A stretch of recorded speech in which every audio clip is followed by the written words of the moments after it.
Hello and welcome. Today we have a pretty important message if you use Gemini CLI. And Gemini CLI is basically Google's version of Claude Code. It's basically Gemini in your terminal. So it's been out for a little bit and it's fairly popular. And the short version is that Gemini CLI, as you can kind of see in the title here, Gemini CLI is being transitioned to Antigravity CLI, and they will stop servicing requests that through Gemini CLI pretty soon. Usually when they sunset something, they give you like 12 months or something. This is actually really soon. So we'll link this pretty much like announcement post in the description if you want to read through. I'm not going to go through all this here. They have a couple of things here where why you would want Antigravity CLI over Gemini CLI. It's faster execution because it's built in Go. Async workflow, so you can have multiple agents within Antigravity CLI. And then it has unified architecture. Google has released Antigravity 2.0, which is the newer version, and Antigravity CLI basically shares a lot of stuff with Antigravity 2.0. On the negative side, at least from what people have reported and kind of I've experienced as well, Antigravity CLI and Antigravity 2.0 actually share resource limits. So whatever models you're using, there used to be separation. So with the old Antigravity IDE, Antigravity 1 dot whatever, you would have whatever usage of whichever models you're using. So Gemini models, there are Claude models in there, there's some GPT models in there.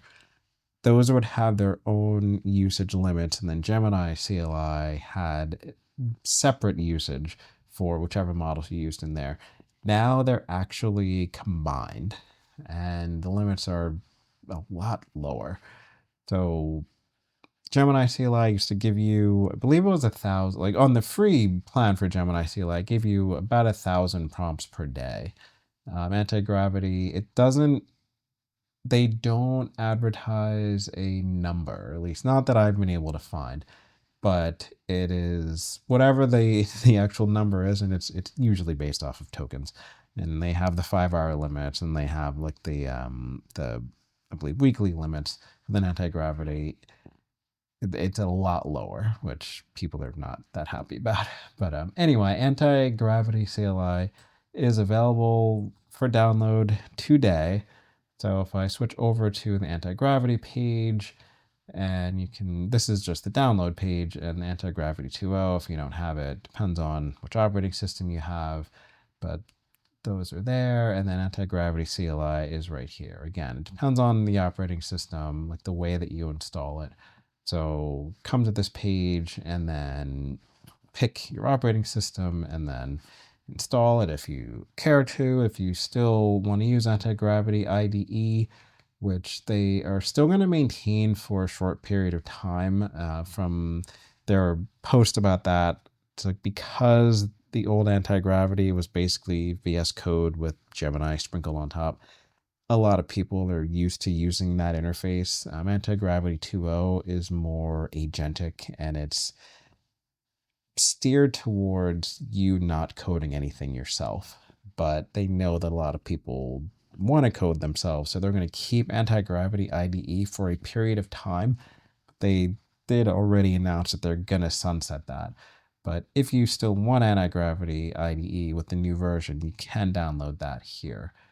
And switching back over, the important date for this is June 18th.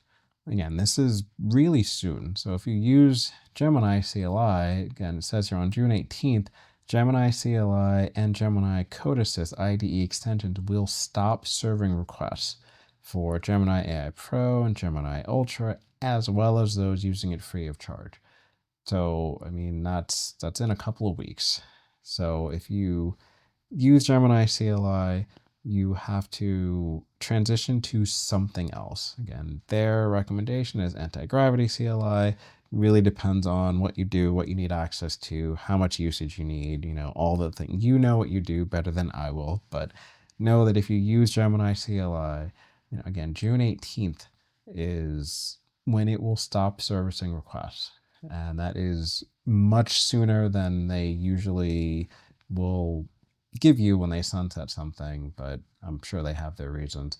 There's a couple of notes here for enterprise customers. Again, you can read through this, either pause the video and read through it now, or we'll link this in the description. You can read through.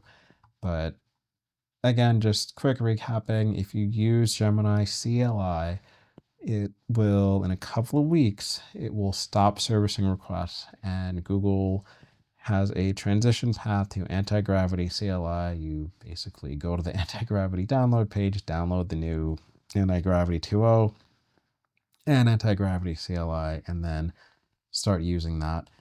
And I don't know, see what you think. So ask us questions if you have them. I've been using Antigravity a little bit. It's similar experience. It's just the limits are much lower. So depending on how much you use Gemini CLI, that may or may not be acceptable. But anyway, check it out. Download Antigravity CLI and try it. It's also free, just like Gemini CLI was. And ask us questions if you have them, and we'll see you next time.